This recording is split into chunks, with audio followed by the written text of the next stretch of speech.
Colleen, are you on? Just Nelson and Tyrell. Oh, Colleen and, so I only have Nelson virtual? Okay, are we ready? you're live. Okay. All right, welcome to our board meeting. Today's date is October 4th. Yes.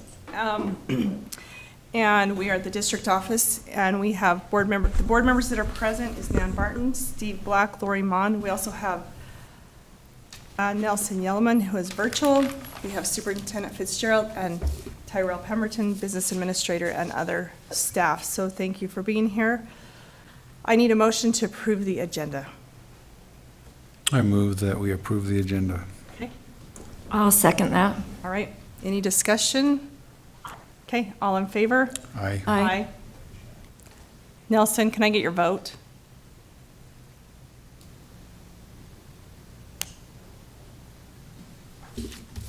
Nelson, can you hear me? Is he off again?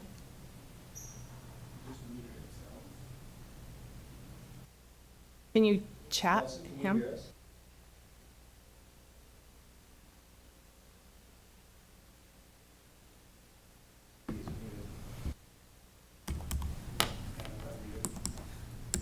Nelson? Oh, sorry. Can we get your vote to approve the agenda?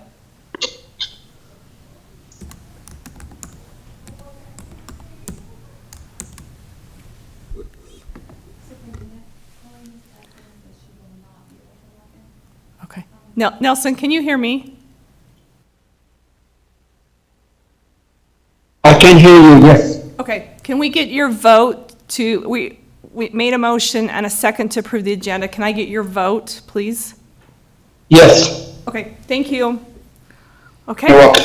we'll turn the time over to the superintendent for a San Juan Quest update. All right, thank you. Today, we just want to acknowledge the work of our district leadership team. We have new members added and members that we appreciate that were on the team last year and some that are returning. The district leadership team this year will be made up of Kim Schaefer, Ryan Palmer, Barkley Christensen, Casey Olson, Heather Amato, Valina Cody, Baylor Eldridge, and Charity Begay. And Julie Holt and Derek Begay have done a great job leading out on this team. And it's been exciting to see how this team has moved forward, really working on the Portrait of a Graduate, the San Juan Quest model, and this year they're really merging those two pieces together to say, how do we align these two important parts of what we do in San Juan as our initiatives moving forward for the year. So just want to acknowledge their work and the appreciation for all that they do. Thank you, and thank you for your work. We appreciate it. Okay, we'll move down to our discussion items. So we have our school land trust training for our board, so we will turn the time over to Julie Holt and Derek Begay.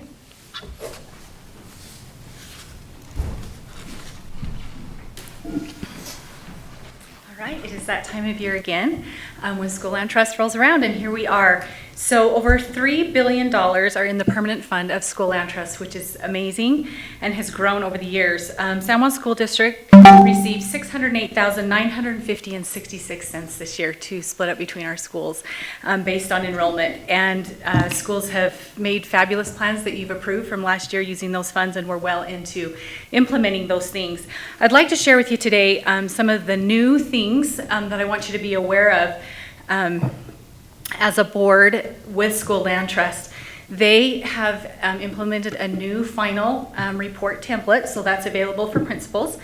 They have given autonomy to decide for the school community councils and the principals to decide how many meetings are necessary. They used to, tell us around 9 and monthly and that kind of a thing, but there's more autonomy in that now moving forward. Whatever's necessary to accomplish the requirements of fulfilling the law is what's required. They have simplified the website, and on the public reports that we've gone over in years past, the access to public reports, they have more historical records there of the plans and of the financial information so that schools can access that very quickly. So that's an update, as well as they're encouraging schools to use Google Docs to keep and share their minutes and meetings.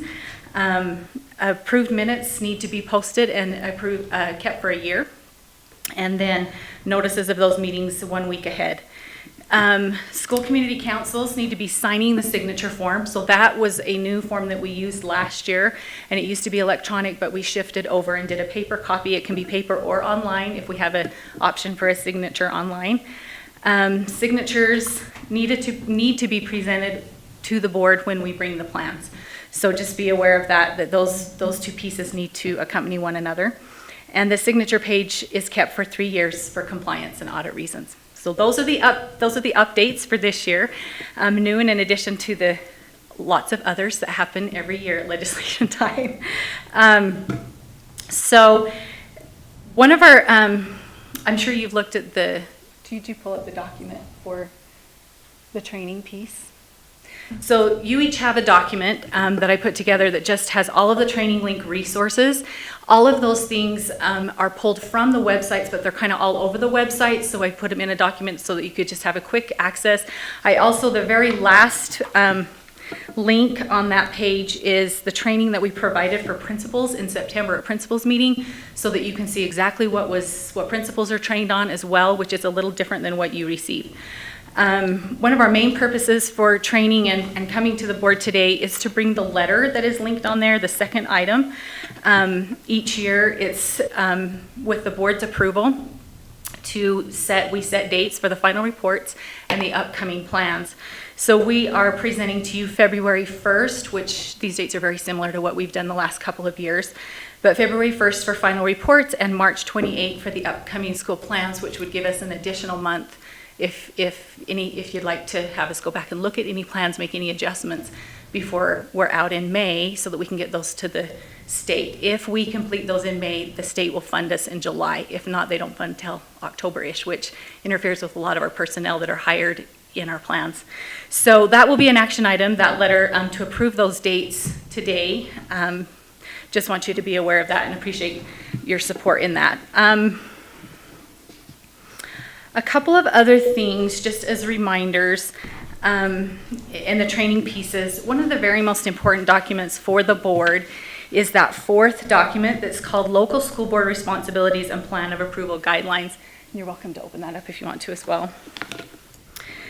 These are the things that I would keep handy as a board member as you review plans and it comes that time.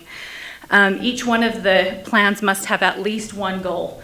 And we're really trying to work with schools to have them combine any goals that could have the same academic focus into one goal. So that's something to be aware of. And then of course those goals focus on math, reading, and science.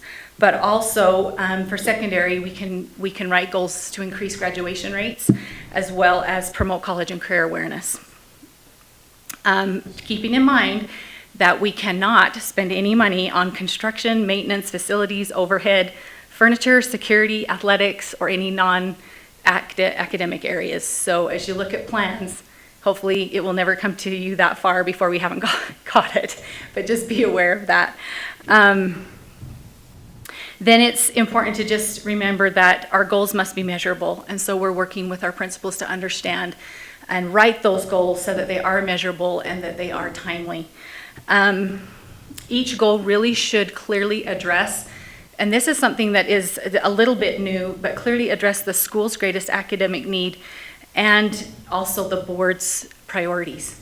So keeping that in mind when we work with each of our schools, they're really trying to write their plans, their school land trust plans around their 90-day plan goals, so that we are streamlining our TSSA, our 90-day plan goals, and along with our other budgets, our at-risk budget and our Title I budget, so that we're all coming back to that 90-day plan and what are our priorities. And then you can rest assured that that falls under our Quest model and Portrait of a Graduate. So that hopefully will help. Behavioral interventions, that is one thing to keep in mind as you're looking at plans as well, that behavioral interventions can be written into academic goals. So those can be, for instance, a para educator could be hired as a behavior para to support reading intervention and that kind of a thing. Let's see. The action steps do need to be mirrored in the expenditure list. So whatever the action step is listed, it ought to match the expenditure list. And so that's a quick check for you. And then any components of the academic goals that incorporate digital citizenship. So we update that document, that we won't go over that today, but it is a link on here that Erin reviews. That's our internet safety, our filtering system for the district. And we update that every year, but anything, training that goes along with that, which might be software or guest speakers or anything like that for schools, they can spend up to $7,000 on that. Let's see, you're well aware, but we can't carry over more than 10%, so you'll be watching for that in plans unless there is a really valid reason. If any goals are adjusted or altered that do not fit the expenditures or how it is outlined in the plan, schools should be doing an amendment and bringing those to the board for your approval. So all of those adjustments should be discussed in their school community council meetings and then brought to you for approval before we spend those in a different way than is outlined in the plan. And then the other reminder at the bottom is just that signature page is new and it has to have that language that is written there and be presented with the plans. So that's a quick overview. The other thing I think just to be reminded of are our due dates along the line this year. So October 1st is our district due date that we set for principals to have their website information updated. So their contacts of their school community council, their meeting schedules, starting their agendas, and all of that needs to be on their websites. The state date is October 20th, so that's like our final. We'll make sure that everything's up and going there. And then January 1st is our district date for them to get those final reports ready so that we can complete the summary for you, so that we can bring that in February. January 15th is when the data becomes available at the state. So the information from the previous plans is available. So we kind of have just a short window there to get that done. And then we're, of course, proposing March 28th with our letter today. And then April 10th would be board meeting day that we're projecting. We could bring the plans to you. And then May 15th, we would, prior to that, be able to submit those to the state. Any questions or concerns? Questions? No, I just want to say I thought you did a great job of presenting all of that, especially leading us directly to the things that you wanted to touch on, so thank you. You're welcome. And if you ever have any questions about any of it, just holler at me. We can walk through the website, or there's a lot there, and it takes our principals. I told them when we trained at principals meeting, it is so overwhelming for principals to take just school land trust on. It is such valuable money, but it is a huge monitoring piece for principals. And it honestly, as a principal, it took me about 3 years to really wrap my head around working in a current plan, budgeting and monitoring, and then going back in January and looking at our year previous and wrapping our head back around that. And it's new and it's tricky, but we appreciate your support. But, and I feel like that, I don't know what you guys have done, but there's so much more streamlined. I mean, I feel like when they come to us, when I first was on the board, we sent a few plans back. And I feel like we see very few plans that ever have to go back. Like, the goals are very direct and specific, so we appreciate that and that oversight. We're getting better. I think Yeah. I mean, we're still growing at that, but I think we are getting better at that. And I think a lot of that is driven from our efforts with our 90-day plans. Really being more focused in all of the work that we do helps with that. So thank you. Thank you. Okay. So there's no longer.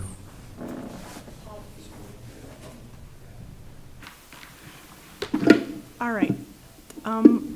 We have to pause for just a moment. We don't have a full quorum, so we've got to try and get Nelson back online. Is Erin working on that? Okay. Sorry. Is he calling him? Do you want me to call him? I think Erin's trying to call him. Is that what Erin was doing? Trying to call him? Okay. Thank you.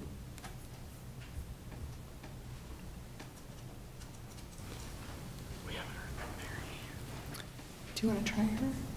See if you can get her on? Or is that her? No, it's not, but I can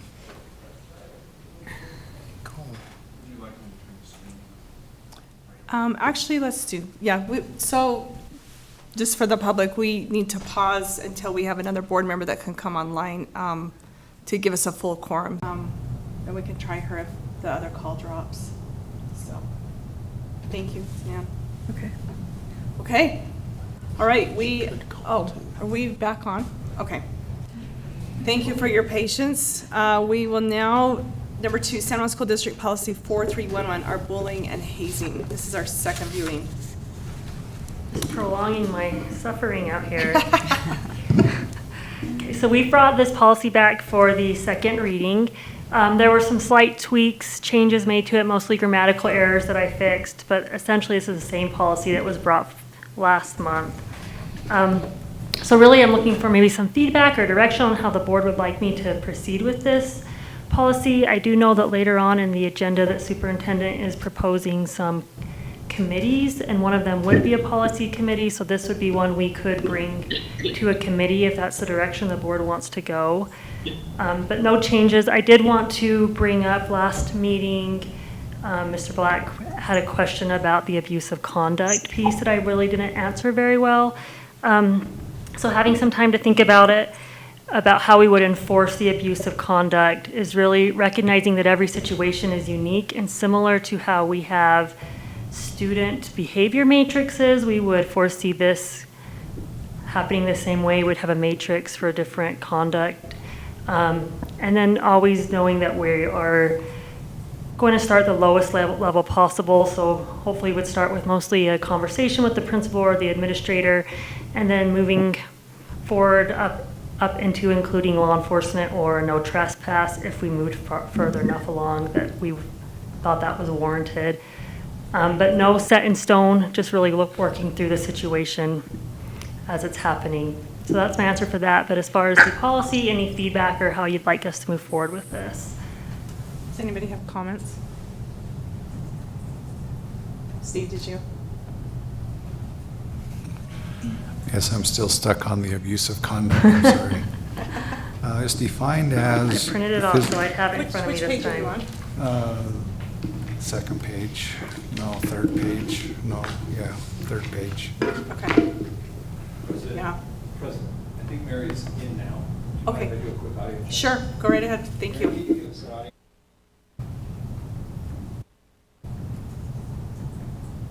Can you hear me now? Yep, we can. Can you hear me? Yes, we can. Oh, awesome. All right. Finally got it. Okay, Okay, ahead. so abusive conduct definition.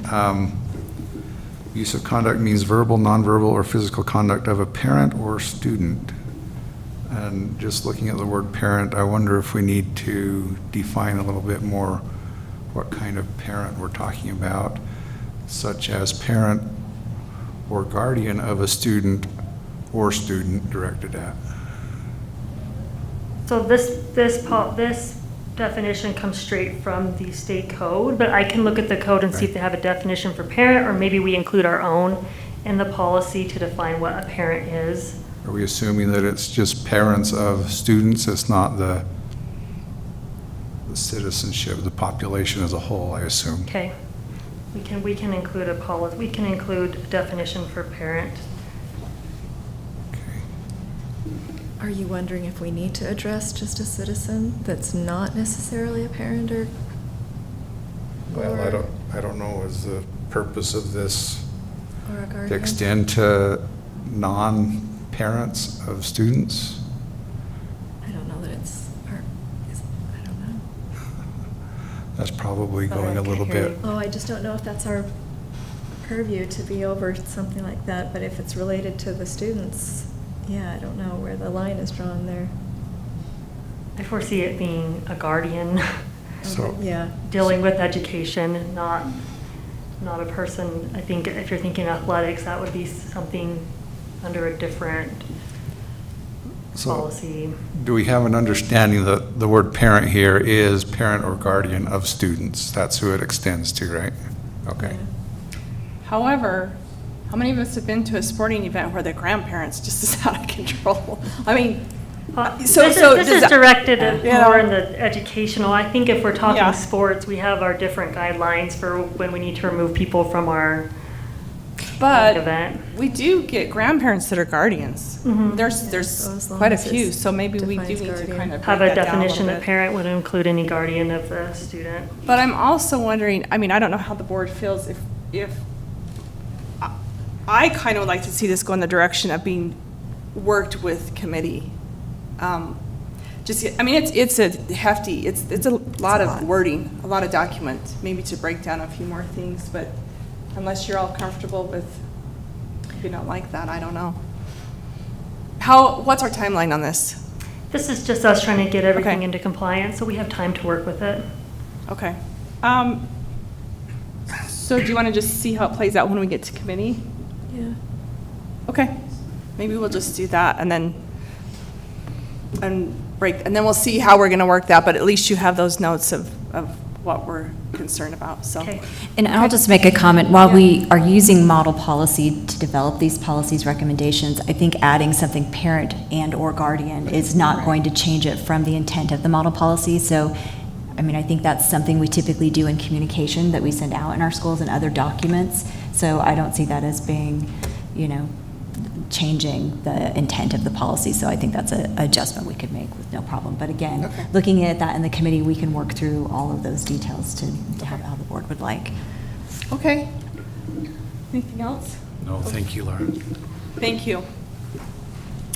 All right, San Juan School District Native Youth Council, Mrs. Whitehorse.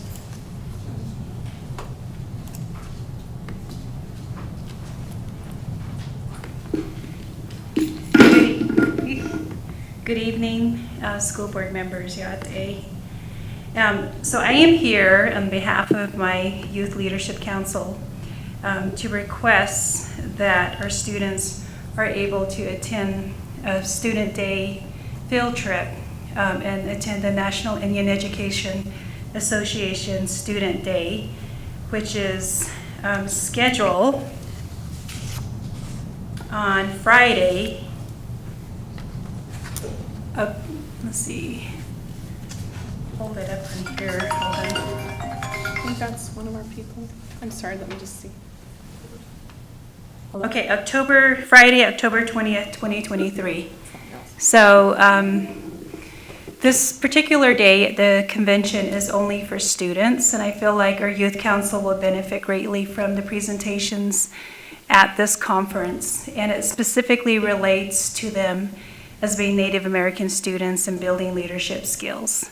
And so we have 4 students that have turned in their registration and then have returned a permission slip that was signed by their parent.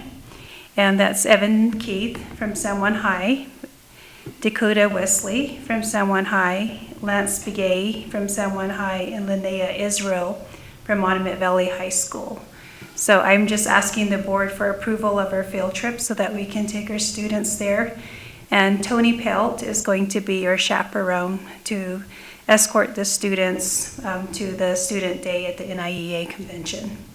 So they'll leave Thursday and attend the student day on Friday, and then attend the general session, which is just like a closing of the conference on Saturday. And then after that, they will return back to their schools. So, and we have the itineraries all laid out on one of the, we did turn it in. I'm not sure if you can go ahead and, this is our permission slip, and we have the itinerary right on the permission slip. So on Thursday, they'll leave Blanding at 1 o'clock, and then they'll arrive in Albuquerque 6:30 to 7:30, and they'll have dinner and check into the hotel. And then on Friday, they'll have breakfast from 7:30 to 8:30, and then they will attend the student day at the NIEA conference. And then from 3 to 5 that evening, there'll be bowling or another activity that they would like. So they can choose bowling, or they can go to the mall or go to a movie. And then 5 to 6, dinner again. And then 6 to 10 that evening, there's going to be a powwow right at the convention. So our entire group that's attending the NIEA conference will be attending the powwow.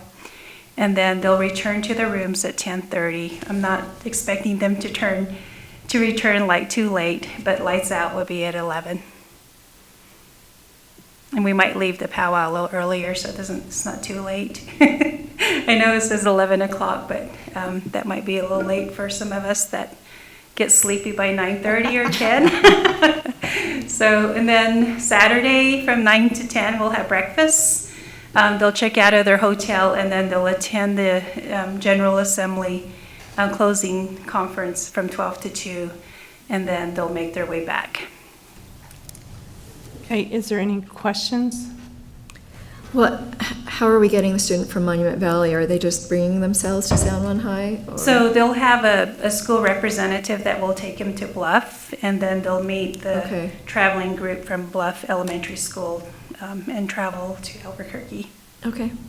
And this will be paid out of our NYCP funds, and it's also included in our grant. Okay. Steve, did you have any questions? I do. You're good. Colleen, did you have any comments? I did have a question. Hi, Brenda. Hi. How will you feel that this will greatly benefit our students by attending?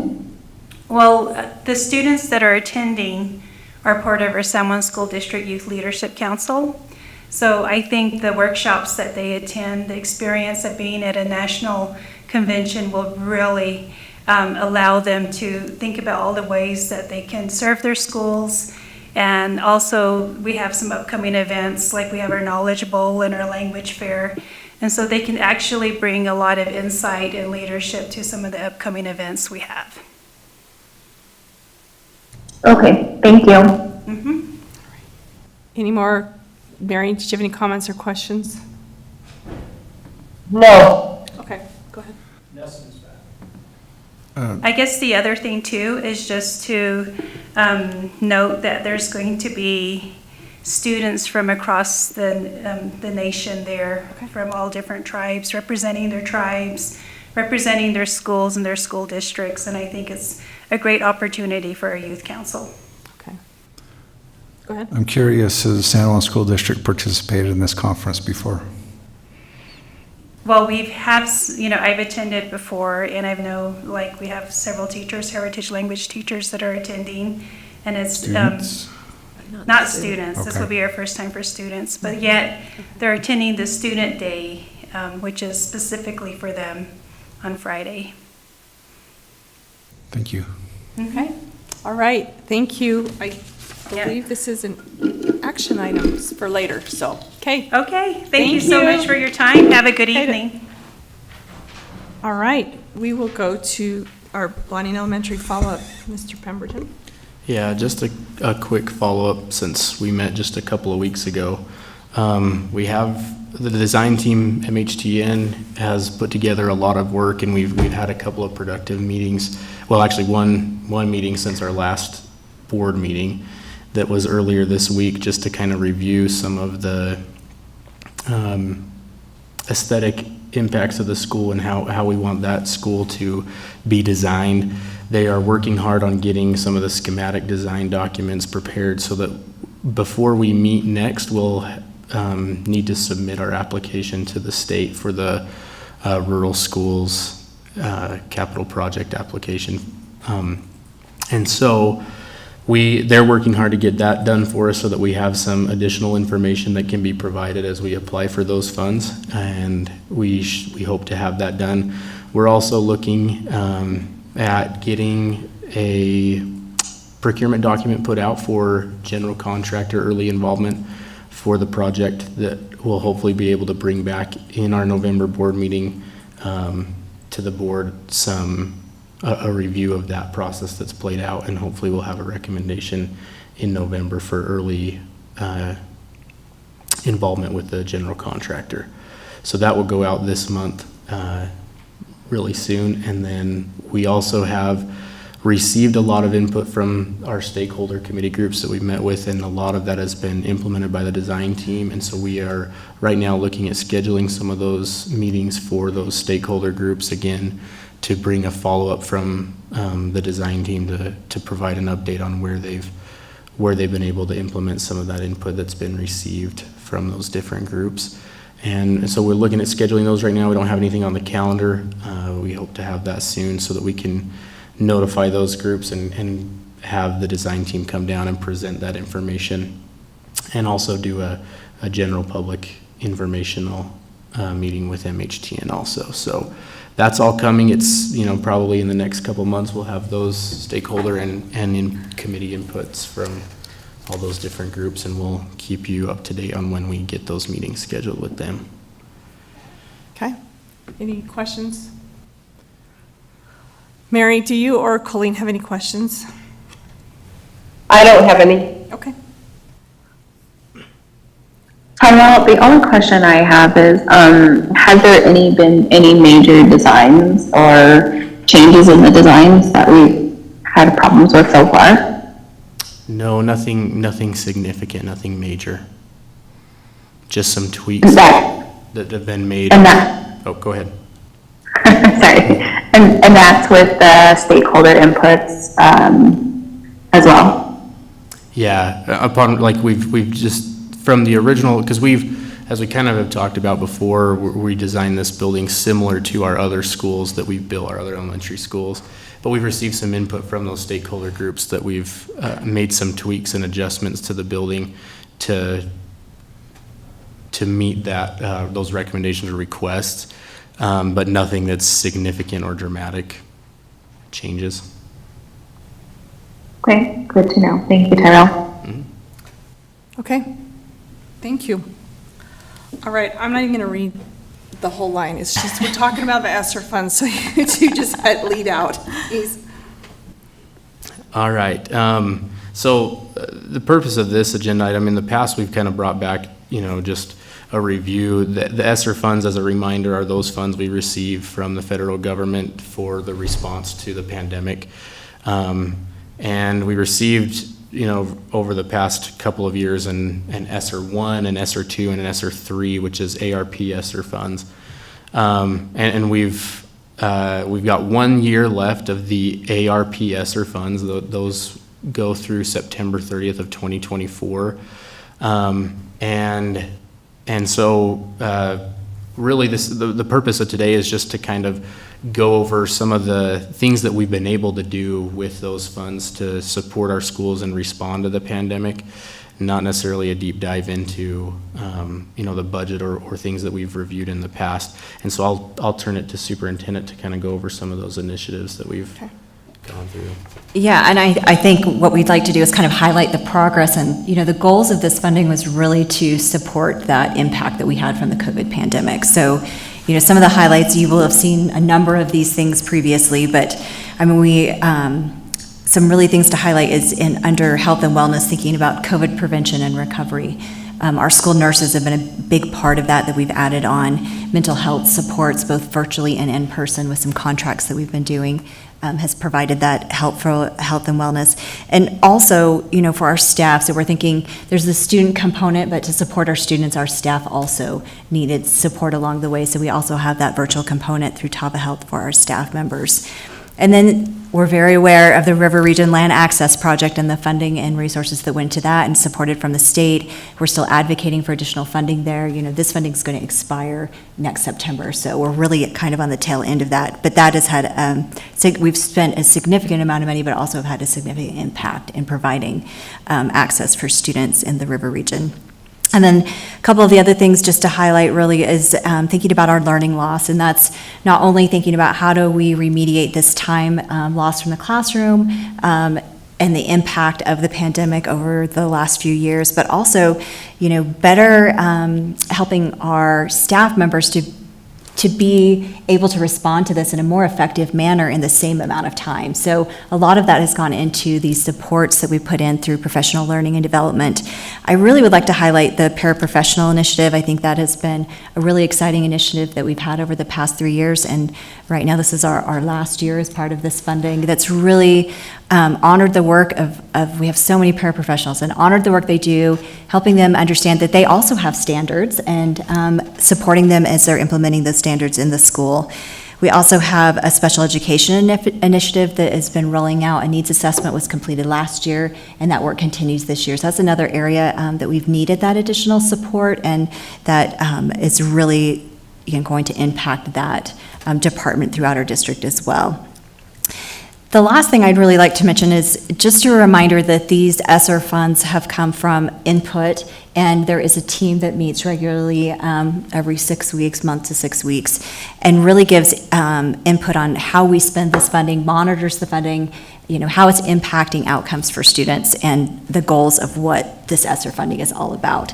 So as part of that team, as we're finishing up this funding and thinking it has to be spent by next September, it came back from the team a recommendation for another stipend for our staff, our regular staff that we have. So that's not including substitutes, coaches, that type of thing, but our regular staff. And we have done this previously 2 other times.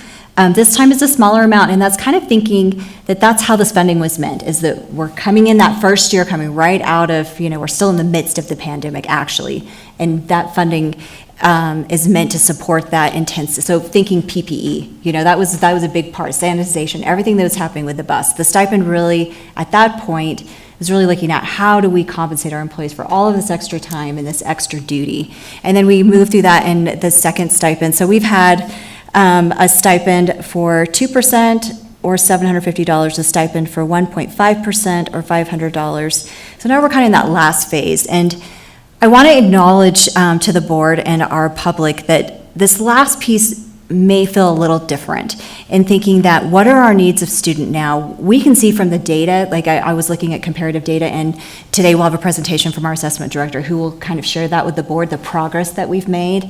I think there's been some significant growth. One of the things I looked at today with this ESSER funding and what we supported is that beginning of year Acadience data, K3, and how much growth we've had from last year, beginning of year data, to this year, beginning of year data across grade levels. And it is a significant growth. So these initiatives that have been part of this, we're really seeing that learning loss or that acceleration remediation and intervention really paying off. So as we look at the last stipend, what the board, what our team is recommending, and what I also recommend, is thinking about it in the sense of where are we at now and what supports do students need.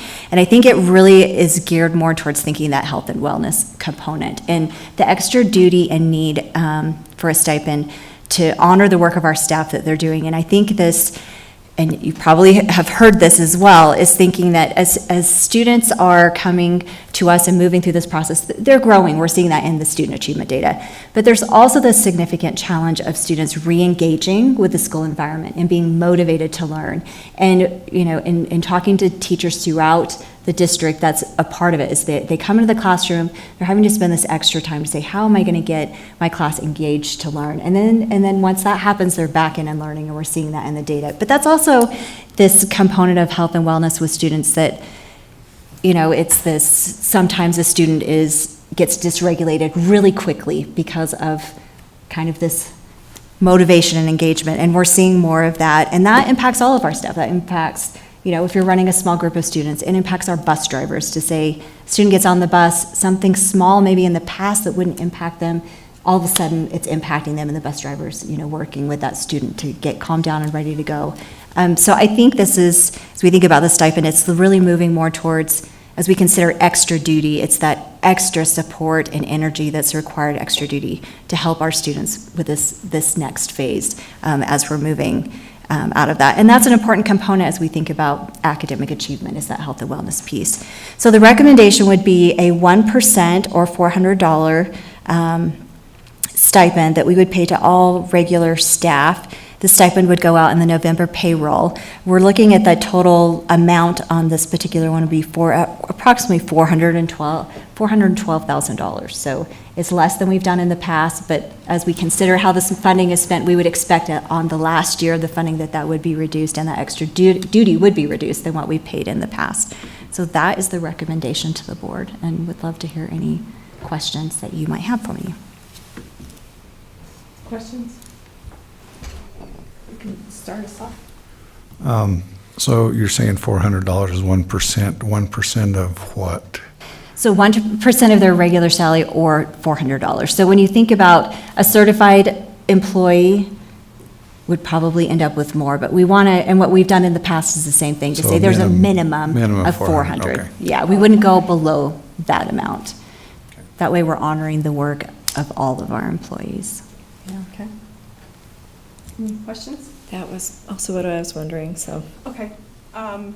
Whoever's virtual, do you have any questions? No, no question. That was mine as well. Okay. No questions, thank you. Go ahead, Nelson. Will we be able to see a breakdown of this whole funding before the year, or the end, before the completion of this ESSER funding? Yes, we can absolutely bring all of that back as we get closer to wrapping it all up, give you a breakdown of how it was all spent. Okay, one more question. With the balance remaining, does it look like we will spend everything before or by deadline? Yes, so as superintendent mentioned, we have those committee meetings that meet together to discuss the implementation of these different initiatives, and all of the funds have been budgeted. The funds needed to do the recommended stipend are available in the ESSER funds to help spend that down, but the rest of it has been budgeted for the different initiatives that we're continuing through this third year of these funds to continue the different things that superintendent just went over. So those all have been budgeted, and we do anticipate having success in spending them all down by September 30th of next year. Okay, thank you. Mary, did you have any questions? Is she still on? No, no questions, thanks. All right, thank you. Okay, we have a few minutes to move to our next one, which is our board committee proposal, and then we'll cut it at 4 and start if we're not finished. So at the USBA Leadership Academy, there was a breakout session about board committees and how they work, and they had a panel from a variety of school districts. Their boards were there and presenting on this topic. So the recommendation was to kind of, let's look at how committees could work well for San Juan School District, and how the use of committees could really enhance the work and the decision-making of the board when it's time to make a decision in a board meeting. So I took the recommendations that were from USBA Leadership Academy. I also reached out to other school districts, including the districts within our regions, to see what do committees look like, and how are they working in these committees, and how's that supporting the work of the school board? And then took that information and looked at what we're already doing. So like the audit committee is already in policy. You can see what's on here is directly copied and pasted from our policy.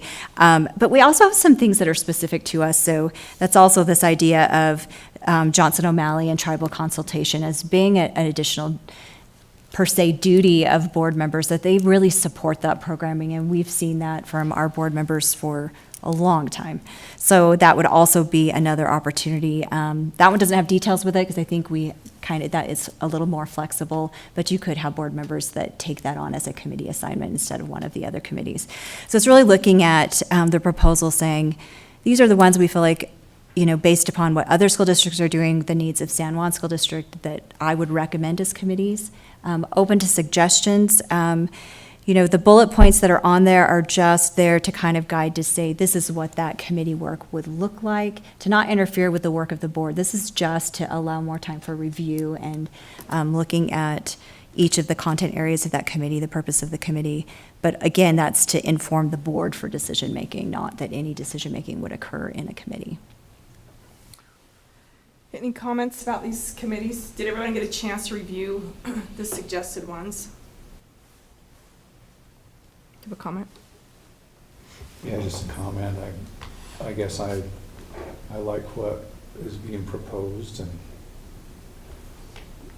personally, I think we ought to try it out, see how it works. Okay, so I think instead of just assigning, if each board member would even text myself or the superintendent is that kind of what we thought, maybe what your interest would be in serving on those? And please make note of how often those committees meet, so that, right now you and I are the audit committee. So that can stay, or someone else wants to take that over, they're welcome to. So anyhow, if you, each of you will just let one of us know, then we can kind of go through that and get back with everyone on what those would be and how we'll structure that. Does that work? Yeah, I'd just like to share. Sorry, Mary. Sorry, Mary. Go ahead, I'll wait. Okay, go ahead.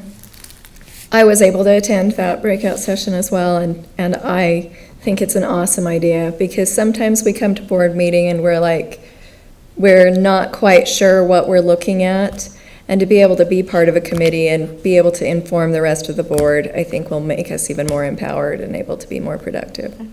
Thank you. Mary, what was your comment? A couple of things.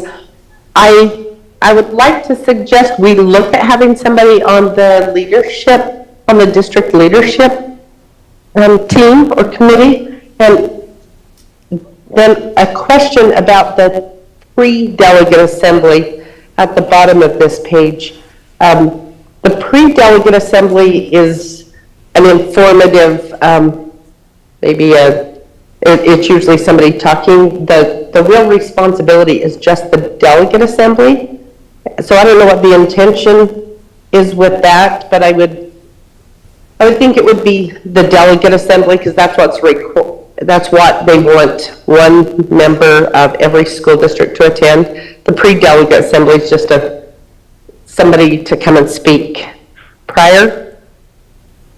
Mary, what do you think about, and as I'm looking at this, it should have said pre-delegate and delegate assembly, so would you want it just to read delegate assembly? Oh, sure. Or yeah, that would be appropriate, the pre-delegate, because it's, a good idea to attend that, but the delegate assembly is what we need somebody specifically to attend. Okay. Yeah. So with regard to the leadership team, tell me how that works, or tell us. Yeah, so the district leadership team is, a large part of their work is implementation with, how are we supporting and developing our leaders? So particularly principals meeting, assistant principals meeting, and then how do they take that into the school leadership team and to teachers? So while, a board member is welcome to attend district leadership, any board member is welcome to attend district leadership team meeting at any time. I don't know that as a committee to be a continual member may not be as productive for the work of the board. I feel like all of these align with the board. Now, Mary, I would like to acknowledge if we did return to changing the portrait of the graduate, the mission statement, anything like that, that work might go there, then we definitely, would want the board to be a part of that, and that invitation could be extended at that time. I think the bulk of the work they're doing, though, I don't know that it would that it would be helpful for the board, but again, we are always open to having board attend that meeting. Did you have any comments, Mary? Is she still on? Okay. I haven't heard, any comments regarding that? I have a comment. Okay, go ahead, Coley. I'm pro for this, all the committees that, that you guys think that would be a great idea, because that would just give us that much more of a know. But I think if we could rotate who are on these committees, that way we're fully educated. Just because I'm Native American doesn't mean I should just be on the JLM and Tribal Consultation Support Committee. I'd like to learn about the audit committee and know that that's not my strength, but, that could be something I could be a lot well-rounded on as well. So I think if we could do something in the sense of a rotation to where we all are part of this, and I know we don't meet annual or often enough, but that would be even more beneficial, I would think. Okay. So would you suggest a year, like serve a year and then we rotate? Yes, yeah. Is anyone opposed to that at all? Is that Well, sufficient time? one thing to note, if I remember right, how school districts do this, is there, like specifically in our case, there can be 3 people on each committee, because that is not a quorum in San Juan School District right now, is to have 3 board members. Once we go back to the 5, then it would be 2 board members. So 2 to 3 people can serve on each of these committees. So if I understand it right, we wouldn't be looking at just 1 board member on each committee. It would be 2 or 3. Thank you, Mary, for pointing that out. I mean, the design with the other school districts is for 2. The majority of the other school districts have 2 board members on each committee. This design that's developed here is thinking that our board typically has, a 5-member board. So it's thinking that each board member would have 2 committees that they would participate in for whatever length of time, however you want to set that up as a board, but that is the thinking, that 2 board members could be a part of these committees. Yeah, and that sounds good. I think also typically each year as a school board and our school board elects a new, chairman and vice chairman or president, vice president, that's when the committee assignments are done. So it's typically 2 years. Just some of these only meet semi-annually. So I'm thinking, is 1 year enough? Should it be 2 years and then rotate? I mean, I don't have the answer. I'm just bringing up that question. My thinking, you could go either way, but a year, when you think about the education cycle and the work that we're doing, typically we're thinking a year that we're implementing. You think about the legislative session, anything new that comes out that it's going to affect policy. Not that policy isn't always ongoing and we're improving, but you kind of think in a year cycle. So while it wouldn't hurt to have it be a 2-year cycle, if you wanted the opportunity to be on other committees, having that be a year. Also thinking, I'm just thinking the teaching and learning committee also as a year, because typically we're looking at a curriculum adoption over a year time frame, not a multi-year time frame. So again, that having someone consistently on there for a year would meet the purposes of that component. But again, if you choose to do 2 years, it's not going to hurt anything, but it might give an opportunity to know more about other items like we heard already. So either one would be supportive of the work and what we're trying to accomplish. What are your thoughts on that? Well, it makes sense to me what Mary was saying about every time a new president is elected on the board, since that's the duties of a president at that point in time to assign committees. So I like the 2-year cycle. So this one would actually be a year until we hit, so what we'd probably do is we'd start with this year, and then we start the 2-year. After that, the board changes. So let's go with that for right now, probably, I would think. Does that sound good? Sounds great. Okay, so yeah, like I mentioned, if everyone will make sure that they kind of put in what they would like, we can go from there. And we'll bring it back next month. So, okay, we are going to have. One more comment, please. Oh, I'm sorry, Nelson. Go ahead.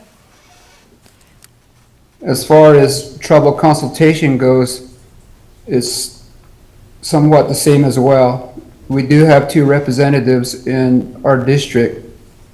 We've got a council delegate over in the eastern portion of San Juan County, and then we've got one that's covering the western agency over here. So, like Steve said, we've got the same issue, the same setup with election years as well. So, for example, the federal impact aid, we've been having the Western Agency Council Delegate, Mr. Herman Daniels, and others in the past that had always been the ones that had to sign off on the impact aid applications. So, kind of give you the picture of, we've got 2 representatives, the election seems to change as well, so I'm thinking maybe 2-year increments would be better, if in case somebody on the Eastern San Juan County representative is going to be the next individual to sign off on the contract, or we're just going to keep it over here like it's always been. I remember I was the one that suggested that we use our Oljeto Council delegate to be our tribal representative. And since then, it continues to be the same one. I feel like they need to be educated as well, so I would like to see some point in time that we utilize both of them and switch back and forth as well. Because our council delegate, they serve on other committees as well at Window Rock, so they're not all informed of what all goes on in San Juan School District at the same time. So we kind of bouncing back and forth. Maybe they have a better understanding of what's going on. So anyway, Okay. I'm thinking maybe 2 years increments would be good, and maybe switching other delegates as well, or consultation. That's my suggestion. Thank you, and that makes a lot of sense. And just so you know, there weren't any bullet points under that one, because I think that when you think about supporting that from the board, that could look very different, in what that looks like in supporting both JOM and tribal consultation support. I mean, that could be a variety of things, and that could be changing each year, where some of the other committees are going to have a little more specific. Okay. So like I mentioned, we'll have to go 1 year and then reevaluate and then put us on a 2-year, because we're already into that. We're almost finishing up this first year, so. Okay, anything else? All right, we are going to go with our school reports. So, Mr. Johnson, welcome to our district. Hopefully you've survived a couple months.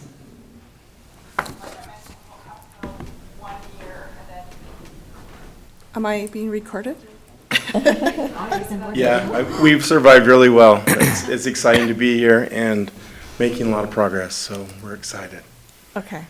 So we see your slides and we appreciate that. Yes. And what we're going to ask you to do actually is, would you mind speaking to your challenges first and then we'll. Sure. Okay, go ahead. Can we go down to those challenges?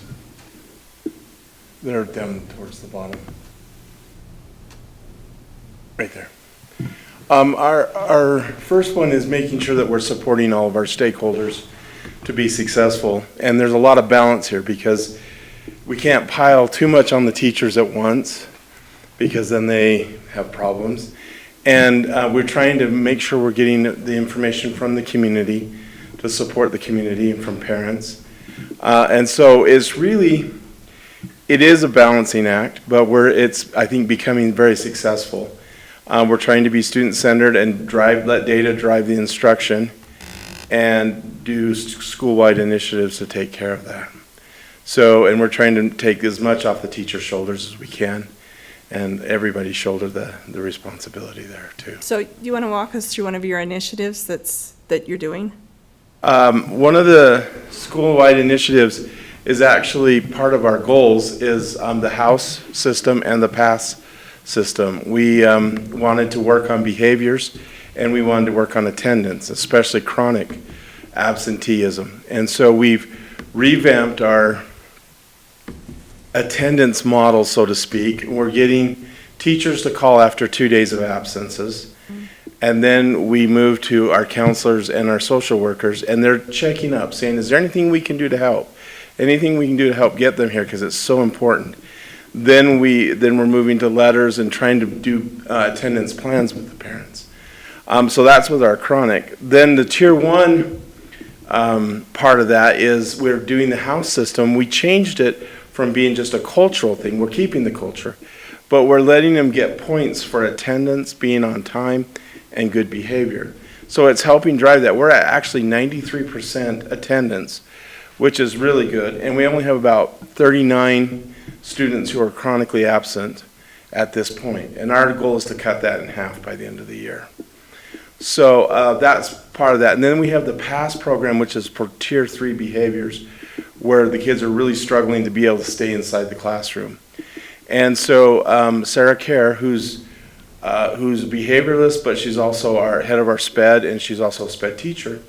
They decide on 1 or 2 students. They pull them out of the regular classroom, but they give them instruction, the same instruction that they would have received in the classroom. because it's one-on-one, they can go a little bit faster and do what they need to do, but then they focus on skills. And we have a student in there currently, and he's having some incredible days that are doing really good. They focus on the skills, and then as they reintroduce them back into the classroom, what they do is they first bring a clipboard, and the student actually sits there and grades his own classmates. He said, "Oh, Timmy was speaking out in class. That's wrong. We shouldn't do that." And so he starts to notice things that he shouldn't be doing, or she should or shouldn't be doing. And then they slowly release him back in, but if he has a bad, or she has a bad day, they pull him out, they talk about what the expectations are, how they can help solve that together, and then they reintroduce him back into the classroom. So I think this is going to help our behavior and our attendance, keeping them in the classroom, because they've had so many problems. The students in there now has missed significant because he keeps having meltdowns, and we have to continue on teaching. So, oh man, I keep hitting that, sorry. So we have to pull them out to be able to help them. And so this, I think, will really start to get a little more traction and help us get those skills so we can keep building skills. Great. And then you talked about building capacity and shared leadership, and I mean, you're new coming into the community and school, so how's that working with that stuff? So we decided, like, even on our 90-day plan, we would heavily involve our school leadership team because we wanted good buy-in, and we wanted to hear their perspective. And they went a little different than we thought on a couple of things, but it's been great because everybody in the school has been trying to work on our goals and being a part of that. So we're building that leadership, and then having them lead out in their teams and try and answer questions and work with and help model things if they need to, and do that. So that is really big, as we want to build that leadership so that someday one of them could be principal there and be doing that. So. All right, and then on your celebration, you want to speak about your student success team? The student, let me see where that. It's on the bottom. It's one of your bottom ones. Oh, Cultural celebrations and student success. Do you have a specific student success team? Not yet. Okay. We are working on getting that in place and having our fifth graders kind of head some of that up. This cultural celebration is the part I can speak on even more, is we actually were part of the bear dance, and that was tremendous. Our students really enjoyed that. And I even danced a couple, and I'm not a dancer, so it was pretty good. In fact, I asked, the best answer I got was when I asked a third grader, I said, "Did you enjoy it?" And he goes, "Yeah, I got to dance with my girlfriend." And so I was like, oh, that's great. But they enjoyed the culture, they enjoyed learning about it, and then our houses still keep that cultural component. And we want them to talk about, like, we're the Valor House, which is courage. And that means as courage we can take tests, or we can try new things at school, or we can do, and so we're trying to build that culture also, and culture of our community in the school and also in our community, so. Okay. Now, I'm going to see if anyone on the board has any questions for you. Do you have any? I do. Okay. On your reading comprehension slide, Yes, sir. looking at the statistics there, grades 3 through 5, it amounts to 74%. That's of pretty grades sad, 3 isn't through it? 5 are below Yes, proficient. sir. And what we decided, and this is just fit in with our goal right on our 90-day plan, was we knew reading comprehension was a problem even before we took this test this year. And so we are attacking it in several different ways. Number one, we are doing reading interventions, and we're using 95%, which is helping with reading skills and move that up, maybe I won't hit it. And also helping to do reading comprehension. We're reading a book as the school together. It's called Phantom Toll Booth. And there are questions that we ask every week. And so that we're hoping that students read that with their parents. So one, they're getting reading, but also they're talking about reading comprehension. Another thing that we've done is we are in our throughout the whole school, we're using graphic organizers, and we kept them the same from K through 5. Now, I know K's not used them yet because, of course, they're still working on the reading part.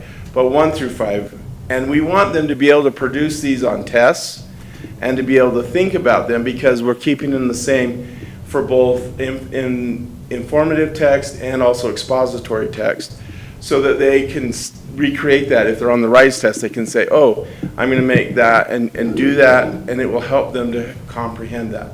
It's the biggest challenge, I think, of any grade. When I taught 5th grade, I developed presidential packets to get them to read and then to try and find the answers in there. I mean, anything that we can do to do that, because it is the biggest challenge. And we are aware of that. That's why it's one of our biggest goals in our 90-day plan. Yeah, it seems to me like reading comprehension is fundamental for no matter what subject you're learning. It is, because And you we can't can- understand science if you can't you Yeah. can't do the reading comprehension. And it's really interesting, because we really wanted to work on this, and then the numbers just bore it out too, where we need to go.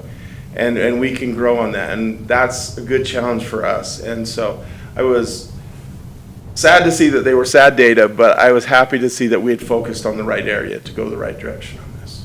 Great. Now, did you have anything? I Okay. don't think, Colleen, Nelson, or Mary, did you have any questions? I don't necessarily have any questions, just a couple of comments. I was, all of us are concerned about reading comprehension, so thanks for all that information and what you're doing. And I'll be really anxious to see the progress, really look forward to that progress with the things that you're doing, and also the house system.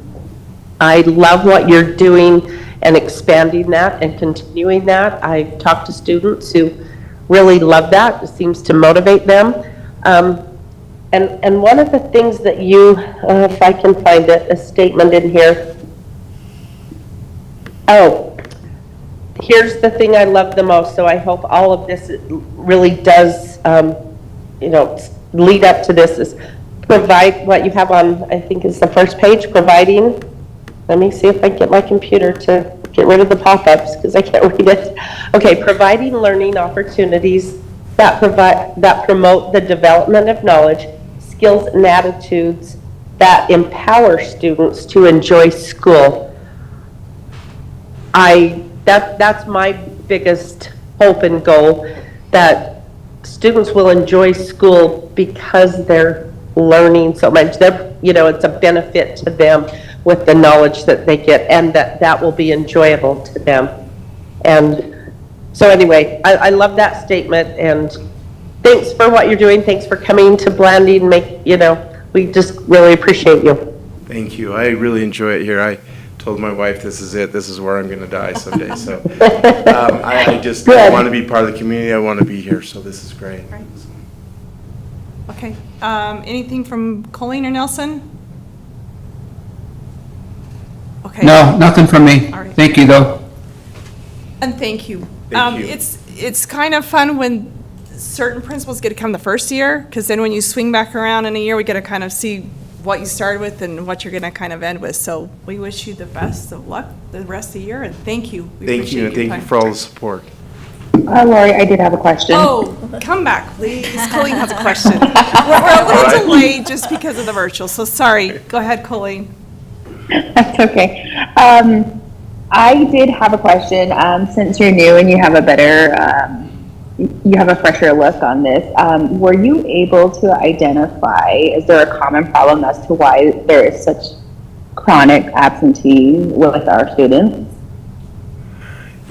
I don't know if it's a common problem. I think sometimes it's an education problem. I've already had one mother in, and we discussed, we were talking about, I said, is there any reason, and I knew some of her back history, and we talked about that, and it went deeper into that back history. And she expressed some real problems that they're having, and so we were able to get some people to help her. And I think it's more that there's an education problem, maybe that there's a problem that they can't solve. We're dealing with a couple other ones of those right now, where we're talking to the parents and we're trying to give them options and be able to help them try and get their student here. So I wouldn't point to maybe one thing. I think it's this way everywhere. I mean, last place I was in Salt Lake County, they had their own problems with that too. And some of it was pretty rampant. I think COVID may have changed people a little bit, the way that they act and they react. So, but we're not trying to use that as a crutch. We're just working on education and trying to help where we can on that. Okay, so the problem's more or less looking at the parents as opposed to the students. Like there's nothing with the students that you've seen so far that they can't come other than No, I mean, home life or that part.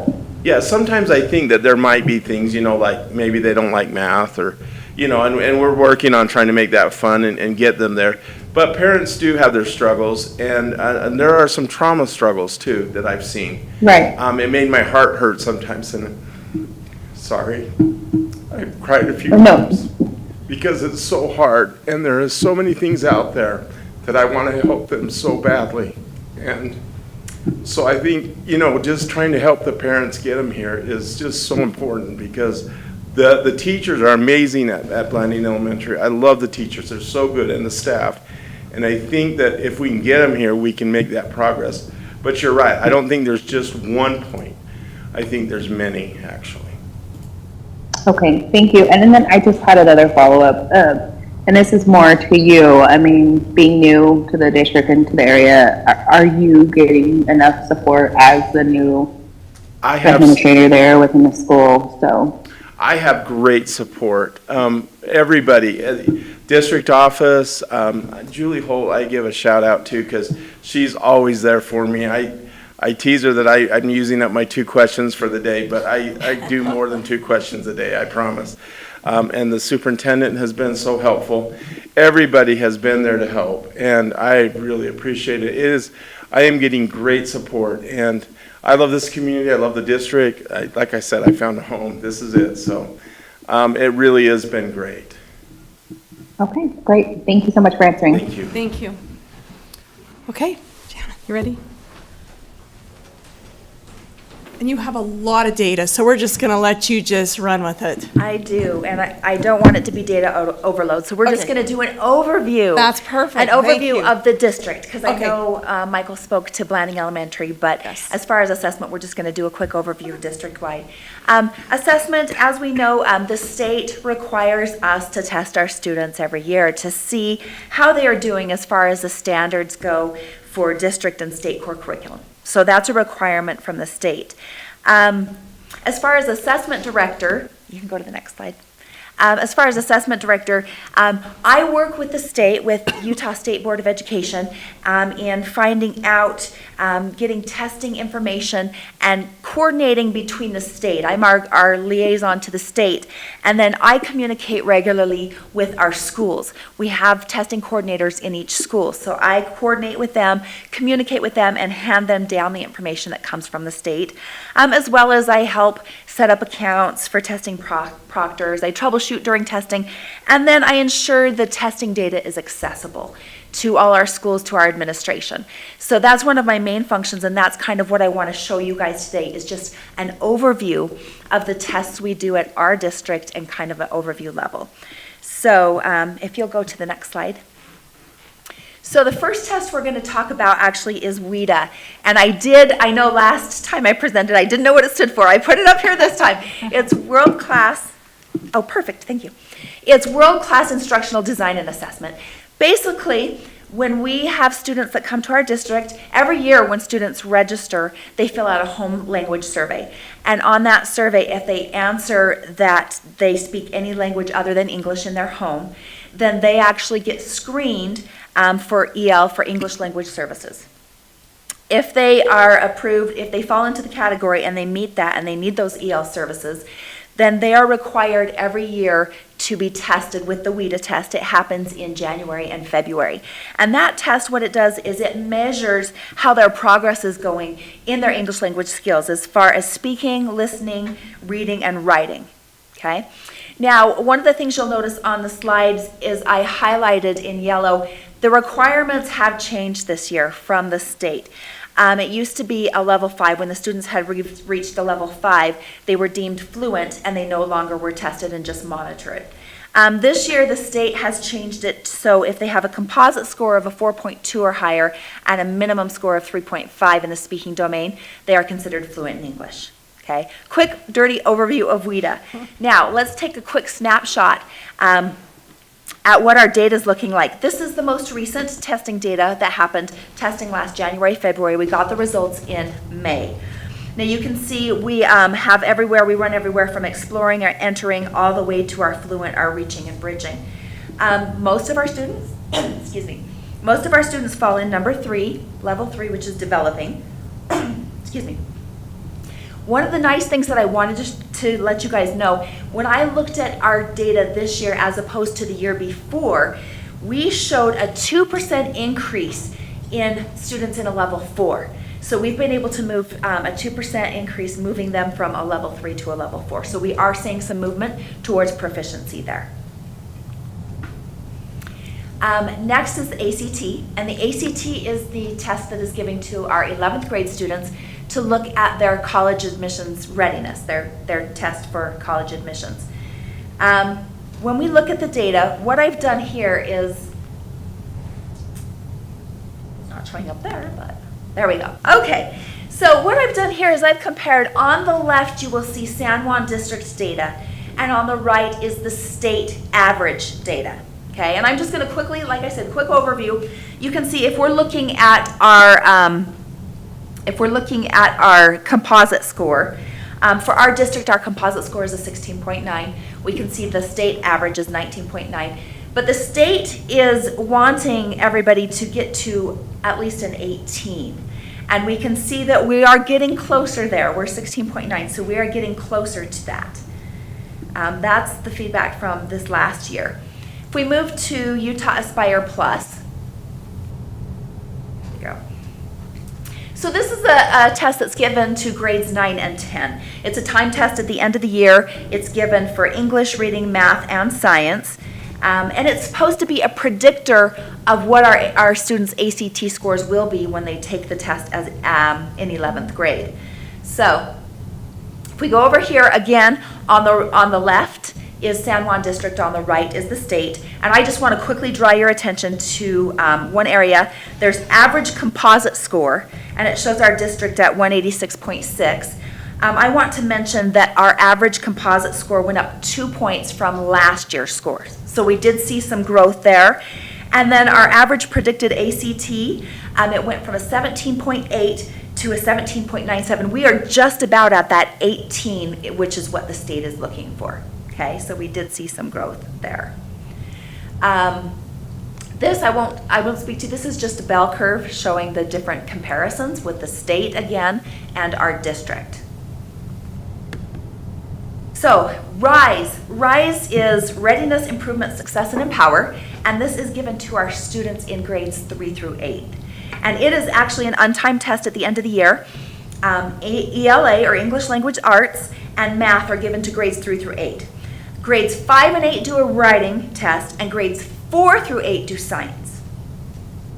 Now, when we look at the data here, the way that I broke it down, to do a state comparison, they actually broke it down by grade. So if you look on the chart, like for grade 3, the top bar chart is the state, and the chart underneath it is our district. And when you're looking at that, it's just easiest to look at colors. The red is below proficient, the yellow is approaching proficient, the green is proficient, and the blue is highly proficient. So on there, if we're looking at the green and blue together, those are our students that are proficient, okay, in all the different things. There's a lot of data.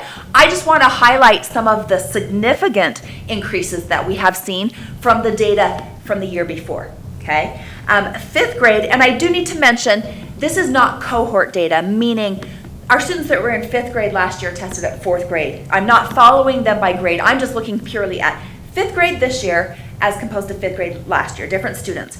But our 5th grade saw and this is ELA data, okay? Our 5th grade saw an increase in proficiency by 11%, which is a lot. Our 6th grade saw an increase in 5%. Those were significant. Some of the others were like 8th grade was like a 1%. But some of those significant ones I wanted to point out. Looking at the math, at our math scores, you can see the comparisons there. And again, the significant increases that we saw from last year in our district, we had a 12% increase in proficiency for 5th grade, again. We had a 5% increase at 6th grade by proficiency, and a 5-grade increase in 8th grade for proficiency in math. So those were some significant jumps that we saw there. Now science looks a little different. Like we said, it starts at 4th grade, so it looks like you're missing one there. Science, one of the big ones there was 5th grade again, increased their proficiency by 12%. So we are seeing some growth there. Going to Acadians, and this is what I'm really excited for. I know a lot of the initiatives with the ESSER funding went to help with our proficiencies here. So Acadians reading, this is required for grades 1 through 3. It's optional for K and 4 and 6. And what's different about Acadians, both in reading and math, which we'll see, is they have benchmark literacy tests that are given 3 times during the year. So they're not just given in the spring. They're given beginning of the year, middle of the year, end of the year, okay? So one of the things that I want to show you here, this is, I pulled up K1, 2, and 3. And it shows here the charts. You can see we have well below benchmark, at benchmark, and above. So again, the green and the blue are the ones that we're looking at are proficient. Now here's where the data gets exciting. This is just a snapshot. This is the most recent, and it kind of, this is the most recent, and I guess I didn't give you the most recent slide, but this beginning of the year benchmark just ended on September 15th. So these scores are the most recent that you're going to see in our K through 3. So I looked at this, and then I looked at our beginning of the year from last year, looking at that data and looking for the changes. And what we've seen is an increase in proficiency. In kindergarten, we had an increase in proficiency for 10%. 10% more of our students are now proficient in kindergarten. In 1st grade, the increase in proficiency was 12%. This is in reading. In 2nd grade stayed level. 3rd grade, we increased our proficiency by 6%. So we are going up. We're seeing some increase there. And when we look at math is the same thing. It's given 3 times a year, beginning of the year, middle of the year, and end of the year. And when we're looking at our data from this year, here's our benchmarks for this year and where we stand at the most recent. But when we're looking compared to the beginning of the year last year for math, in kindergarten, we have seen an increase 5% in proficiency. 1st grade, we've seen an increase in 7% of proficiency. 5th grade is 5% increase, and 3rd grade is a 10% increase in proficiency. So we have seen a huge levels of success in our K through 3 proficiency levels for reading and math. So I know that's data. I know that's a lot when it comes to assessment. That's an overview of the district. So now what questions can I answer for you? Colleen, do you have any questions? No, other than kudos for those increases. Thank you so much. Nelson? Yes, I do have a question. Go ahead. So overall, district-wide, with those increases that you're explaining to us, sounds good. However, what about comparison from schools to school? Where is this actually increase number are at which schools versus other schools? In other words, I would like to see exactly which schools we need to work on as well.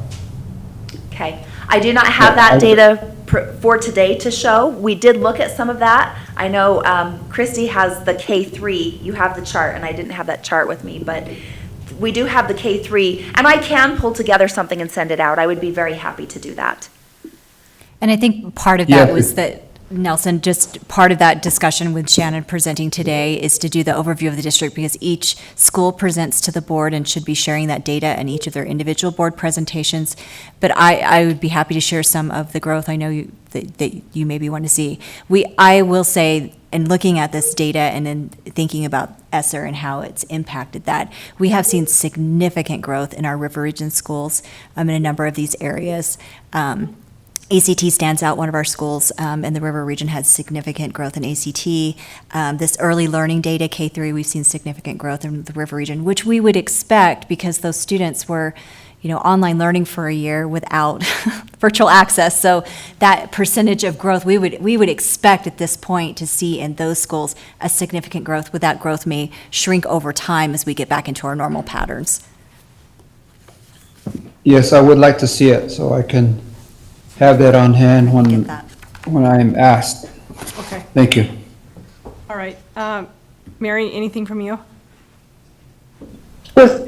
Shannon, thank you for this presentation. It is so easy to see and understand and follow all the testing that goes on in the district. So very clear. Thanks so much. Okay. Steve doesn't. Did you have anything? Okay. Yes, thank you. And especially because there's so many acronyms in education and to break that down and to show us. So we appreciate it. Thank you. And then if you'll just get that information and get that to Nelson. Absolutely. Okay, Perfect. thank you. All right. We have a report for a national JOM conference. That's the word I need, conference. So Colleen, do you or Nelson want to comment on that really quickly? Nelson, you're go for it. I don't want to cough mid report. And it can be brief. If you have nothing to say other than it was great, I mean, if there's any highlights you have, go right ahead.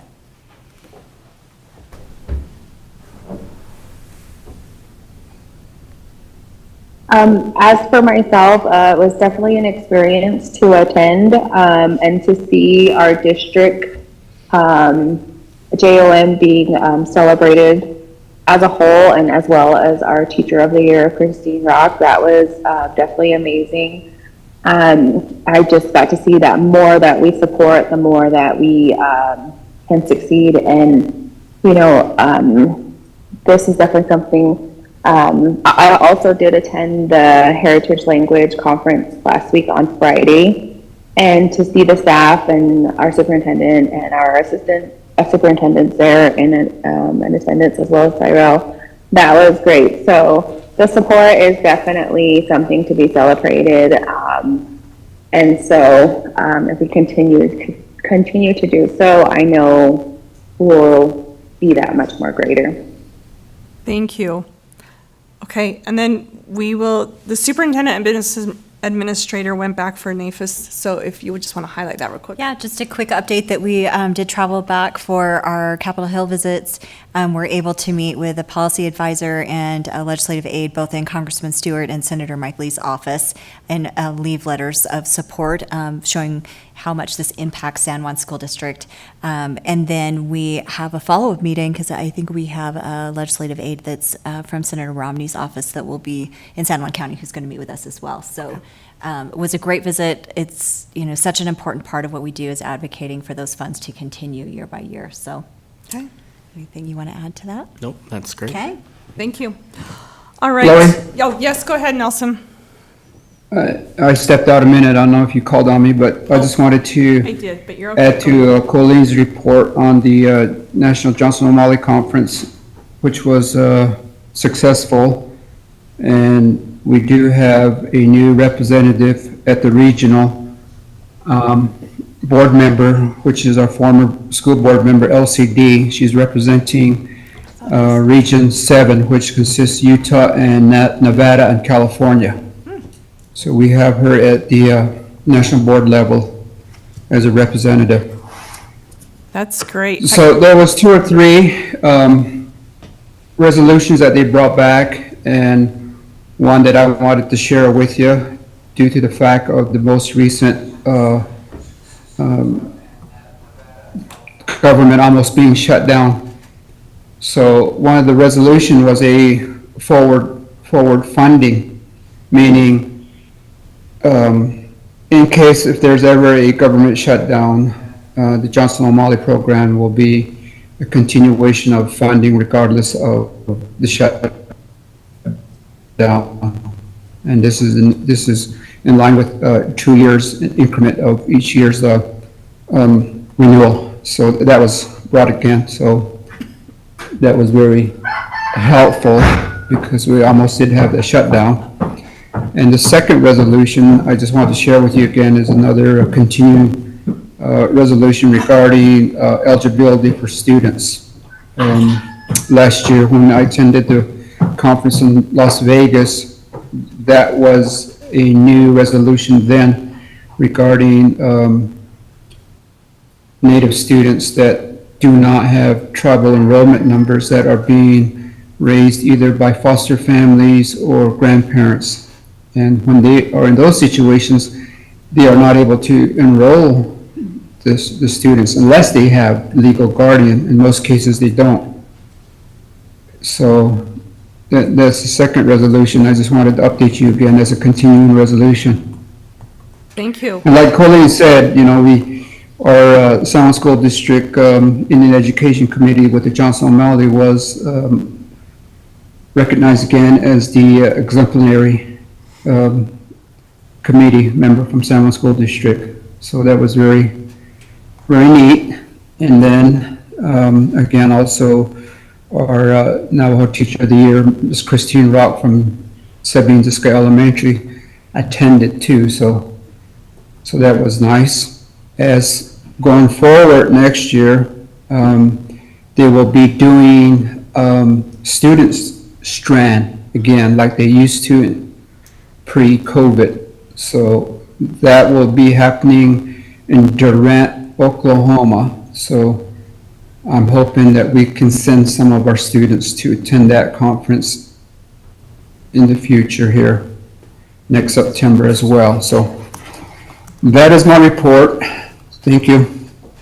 Thank you. And we appreciate you both attending and bringing that information back. So thank you.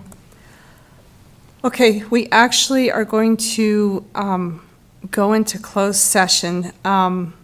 So we have to go into each one separately. We do have to talk about purchase, exchange of lease of real property, litigation, and personnel. However, we do need to give our tech department a few moments. So I'm going to request a motion to go into our first one, and then we're going to take a 5-minute break so they can get prepared for closed session. So I need a motion to go into closed session for purchase, exchange, or lease of real property. So if I can get a motion? I move that we go into closed session to discuss the purchase, exchange, or lease of real property. Okay. Second. All right, roll call. So we'll start with you, Nan. Here? Or yes? State your name first. Mary Ann L. Barton, yes. Okay, thank you. Steve Black, yes. Lori Mon, yes. Nelson, can I get a roll Nelson call? Yellowman, yes. Colleen? Colleen Manali, yes. Okay, Mary? Mary Shumway, yes. Okay, now we're going to take a 5-minute break. Is that enough, Mason? Okay, and then we will be ready to go. Nelson, Colleen, and Mary, how are we going to put them in? Well, I think we can. You're stay okay on, with that? We can stay on Zoom and we'll be able to. Okay, so just stay on your phones where you're at, all right?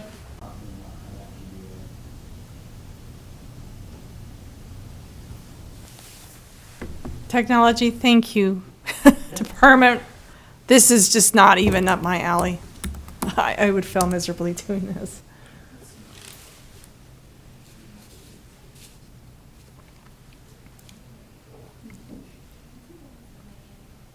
I can see us. Are we ready? Okay. We just finished up our first part of closed session, so I need a motion to go into closed session for the discussion of litigation. I move that we go into closed session to discuss litigation. I second it. Okay, we'll start with roll call again. Mary Ann L. Barton, here. Yeah. Steve Black, yes. Lori Mon, yes.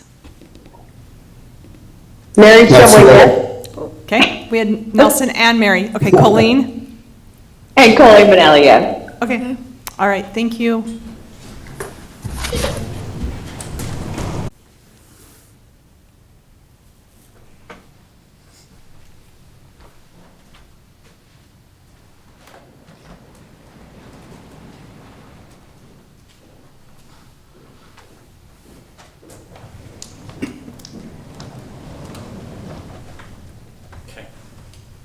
We're good? All right. So I need a motion to go into closed session for the discussion of personnel.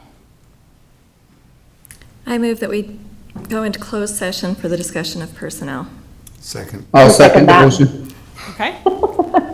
Okay, we'll start. Who do I write down Nan, for roll that call. second? Okay, Mary Nell Barton, yes. Steve Black, yes. Lori Mon, yes. Colleen? Colleen Benally, yes? Nelson? Nelson Yellowman, in favor. And Mary? I didn't actually hear the motion. The motion is to go into closed session for the discussion of personnel. We may want to just make sure they respond. Nelson, Mary, are either of you still on and can give us a sound check to make sure we have a quorum?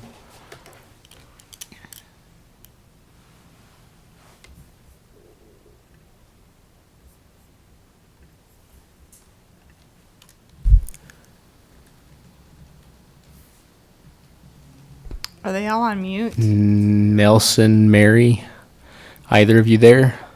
I'm back. Oh, we're good. We're golden. Okay, let's go. Okay. We have a continuation on our agenda. So we are now to our San Juan Squared Recognition Awards. We have Miss Roxanne Eldridge, who's going to come up and join us. You get to come to the front. This is the part where we get to recognize employees within our district who do an outstanding job. So Roxanne, you get to come front and center. Yay.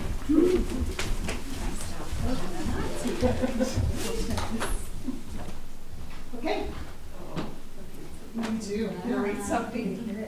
Roxanne has been nominated by Tom Correa, and she works in the buildings and grounds. She's an administrative assistant, and so this is what he says. Roxanne has been in the school district for 19 years. She began as the maintenance department secretary and has held that position the entire time. Since the maintenance team has such a broad range of duties, Roxanne has become familiar with all specialties within the department, including grounds, custodial, plumbing, HVAC, door hardware, and many other trades. She also provides an invaluable service managing the 71 teacher housing units. Roxanne has exceptional organizational skills and is often juggling several tasks at once, keeping things running smoothly so the schools are taken care of. She is professional and hardworking and always manages to find the time to share anecdotal stories with the department specialists. In her time off, Roxanne loves to spend time with her grandchildren, play golf, and crochet. Thank you, Roxanne, for all you do. We look forward to many more years of service to the San Juan School District. And if you want to see some of her crochet, you wait, drive by her house at Halloween, and she has an enormous spider. It's super cool. So, Well, thank you. thank you. Good job. We're gonna post that. Oh, yes. Wait.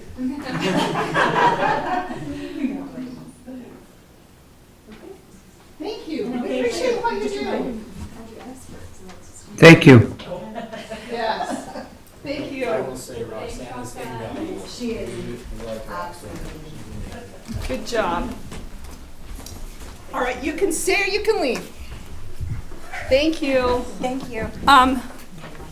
Our next one is Rachel Jacobson. She works at the Blanding Elementary, and she was nominated by 4 people, and she is not in attendance with us tonight. She had a different obligation, so I will read what she was nominated for, and then they will award this at her building, at her faculty meeting. So Rachel did a great job of making appointments for special education students to begin coming back into the building for the first time since the lockdown in November. She works to get her students to engage in the content, whether it be class-related or for an IEP goal. She exhibits patience with her students during their face-to-face and virtual lessons. She knows the reading levels and math levels of each of her students. She focuses on their progress and uses specific praise to communicate to students what they are doing correctly. That was a nomination by Anita Jacobson. Sherry Pugh said, "We're so glad to have Rachel as a SPED teacher this year. She is great with seeing the needs of the students she works with and works hard to meet the needs of each one individually." An unknown nomination said, "Rachel is amazing. She has such a heavy workload and she handles it like a champ. BES would fall apart without her. She goes above and beyond for her students. She has a very special way with the students who are under her care. We are very lucky to have her as part of our school, and she is irreplaceable. And lastly, Principal Johnson said, we have been super impressed with Rachel. Even though her environment is very challenging, she works tirelessly with all of her students. She also works well with her team to accomplish their goals and helps wherever she can. Her contact and interaction with parents in order to help students progress has been great. Thank you, Rachel. We appreciate what you do for our district. So that will go to her, as I mentioned, in their faculty meetings. So, and just a side note, we recognize that there's a lot of nominations that come in, and so we do appreciate the good work that's done within our district and in the schools. So, no citizens' comment, Eva? Nothing came through? Okay. So we will go to our consent agenda and possible action items. So I need a motion to approve the consent agenda. I move that we approve the consent agenda. Okay. Do I have a second? Second. Okay. Any discussion regarding the consent agenda? Okay. All in No. favor? Thank you. All in favor? Aye. Aye. Is Nelson the only one on with us? Mary's there, but Okay, so we'll just go with Nelson. Okay. Our first action item is the School Land Trust final report and plans/signature forms due dates. So that was that report and the changes. So we need a motion to approve that. I will entertain a motion to accept School Land Trust final report and plan signature forms due date. Okay, motion by Nelson. Do I have a second? I'll second that. Okay, any discussion? All in favor? Oh, go ahead. Well, is the motion clear based on what action is being taken? Yeah, so what's action need to be taken is there are two dates that we're proposing. So one is for the School Land Trust final report, and one is for, and plans, and one is for the signature form. The plans and signature forms are one date, and the School Land Trust final report is one date. So you're looking at two dates that you're approving with this motion. Okay, and just, so February 1st, 2024 is for the final reports. March 28th, 2024 is for the upcoming school plans. Those are the dates you're referring to, so. Anything else? Okay, all in favor? Aye. Aye. Okay.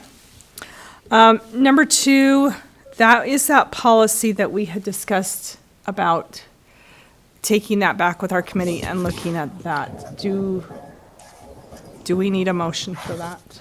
Anybody feel we need an action on that? Or are we just gonna go back with committee? Okay, we'll pass that one.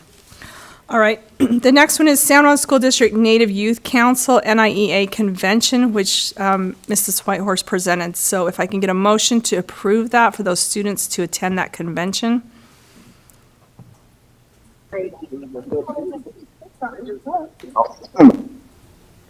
Say again?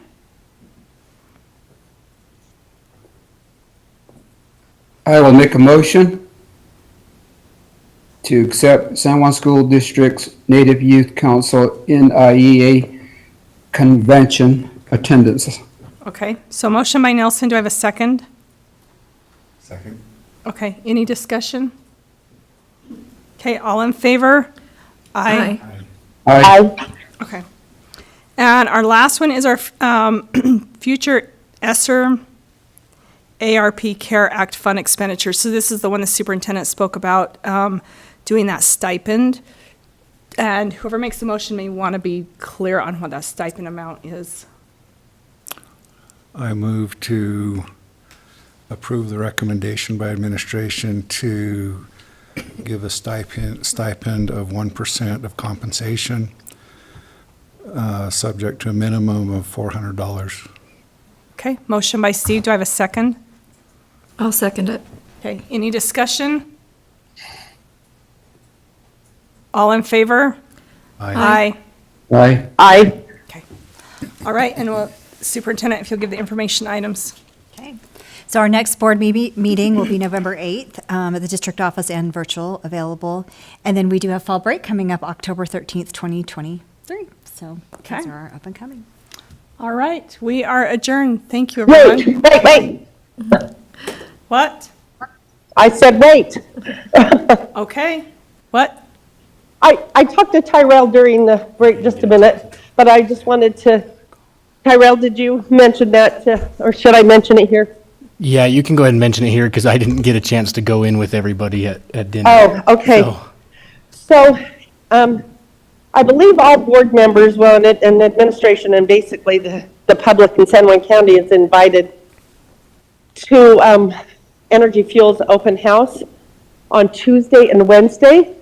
And I want to encourage everybody that can to go because they are looking at expanding and doing some things, building, doing a new facility and doing the rare earth. Now, I don't know all the details, but the presentation will talk about that. They're looking at adding 100 jobs, potentially about 100 jobs to the, Blanding area, Bluff, San Juan County. Anyway, we have people, I know there are people who commute from Monticello as well. So just my recommendation, since we are building Blanding Elementary, what that's going to, all of those jobs, which for one thing is going to be really good for San Juan County to provide those jobs, but it'll also impact our student enrollment. And we need to be fully informed and be prepared for the enrollment that is projected to come. So anybody who can come, who can go to that, that may affect what we want to do with Blanding Elementary and, just forward-looking. On the committees, there was one committee that's the buildings and looking forward on that thing. Anyway, so it would just be helpful to have as many people there hear the information firsthand of what they're going to do soon at Energy Fields. Was that an RSVP, Mary? I thought that was. Yeah, yes, it is, and you can still RSVP and sign up for that. I know that, and then there's also the movie. Anyway, if you go in there, it has a link where you can sign up. And even if you think you're going, but it would be really valuable to have as many of us there just so that we can plan accordingly and San Juan School District can prepare as much as possible for, what they're projecting there. Do we have a pulse from anybody if they can go or not? I should be able to, and I know Mary is. Okay. All right, what about you at all? And Steve, yeah, I mean, if anybody can go, and even if it's from the 10 to like 1 o'clock and hear the presentations. Okay. Tyrell, anyway, okay, thank you. Hey, thanks for the reminder. Okay, we're adjourned.